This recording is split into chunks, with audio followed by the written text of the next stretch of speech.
نزیکەی 3 ساڵە دۆخی کەرکووک و ناوچە جێناکۆکەکانی دیکەنە ئاسایی و کوردیشلە و بارودۆخە نیگەرانە.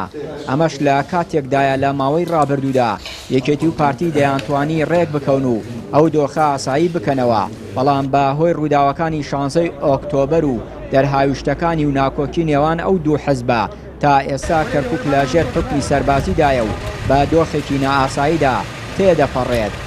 بەرپرسێکی یەکێتی دەڵێت ناکۆکی و ناتەبایی نێوخۆی کورد هۆکاری سەرەکیە بۆ بەردەوامی ئەو دۆخەی ناوچەکەی پیا تێدەپەڕێت.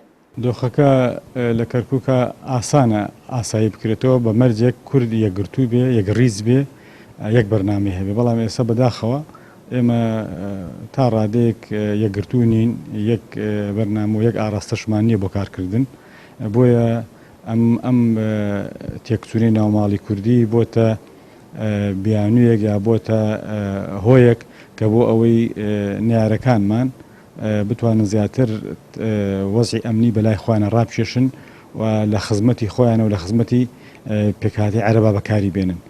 بۆ نمونە لە 26 ئامر لیوای کەرکووکە کە ئەمنیەتی شارەکەی پێسپەردا و یەک دانەیەکی کوردیش نییە. دوای 16 ئۆکتۆبەر و پاشەکشەی پێشمەرگە لە کەرکووک و ناوچەکانی دیکە دەسەڵاتە ئیداری و سەربازەکان تەنها پێکهاتەیەک بەڕێوەی دەبات، ئەمەش لە کاتێکدایە بە پێی دەسوود بەڕێوەبرنی دەسەڵاتی ئیداری و ئەمنی ئەو ناوچانە دەبێ هاوبەش بێت لە نێوان هەرێم و ناوەنددا. بەرپرسێکی کۆمەڵی ئیسلامی لە کەرکووک بەردەوامی ئەو بارودۆخە دەخاتە ئەستۆی پارتیوی یەکێتی و ئەوان بە بەرپرسیار دەزانێت پێشی وایە حکوومەتی عێراقیش لە ئاساییکردنەوەی دۆخی شارەکە کەم تەرخەم بووە. ئاساییکردنەوەی دۆخی کەرکووک پێویستە بە با بڵێن هەرێمی کوردستان و پێویستە بە حکوومەتی ناوەندی. بۆ ئاساییکردنەوەی دۆخی کەرکووک پێویستە هەرێمی کوردستان لایەنی کەم، یعنی وەفدێکی مفاوزی بێلایەنی با بڵێن ئەوەی کە خاوەنی پرۆفیسۆری بێ، ینی خاوەنی شارەزایی بێ لەو بوارەیە.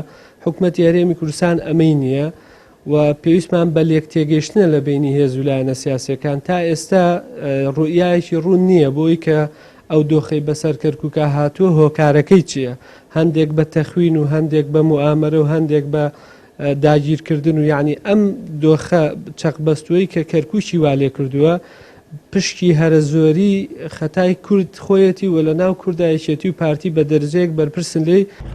لە دوای هاتنی داعش بۆ سنووری کەرکووک لە ساڵی 2014 کورد بە تەنها بەرپرسیارەتی ئاسایش و پاراستنی کەرکووک و باشووری کەرکووکی گرتە ئەستووە و با سەدان قوربانی لەو پێناوەدادا، بەڵام بەهۆی هەڵەی سیاسی پارتیوی یەکێتی لە پاش ئەو هەموو قوربانیدانەی پێشمەرگە سەرجەم ئەو ناوچانە لە دەست دران و بەشێکی زۆر لە دام و دەستگا ئەمنی و ئیدارەکان لە ژێر دەسەڵاتی کورد دەرهێنران و کورد بە تەواوی لە ناوەندی بڕیار و جونگە هەستیارەکانی کەرکووک و ناوچە کوردستانەکانی دەرەوەی ئیدارەی هەرێم دوور خرایەوە.